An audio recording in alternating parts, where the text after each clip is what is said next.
चांगला आहार येण्याबद्दल वरी सांगू आणि पूर्वशालेय शिक्षण देऊ, त्याबद्दल तुम्ही पण आम्हाला सहकार्य करत जावा. आल्याबद्दल तुमची सर्वांची मी आभारी.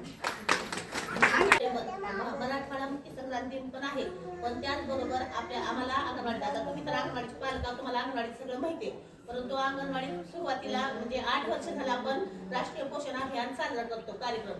आता एरवी तर आपण राष्ट्रीय अभियान म्हणजे पोषण आहाराचे भरपूर कार्यक्रम घेतो, पण 8 वर्ष झालं राष्ट्रीय पोषण अभियान खास पूर्ण महिना इतके दिवस 1 सप्टेंबर ते 30 सप्टेंबर असं पोषण अभियान आपण राबवत होतो. पण ह्या वर्षी आपल्याला 17 सप्टेंबर पासून 16 ऑक्टोबर पर्यंत पोषण अभियान राबवण्यास सांगितले.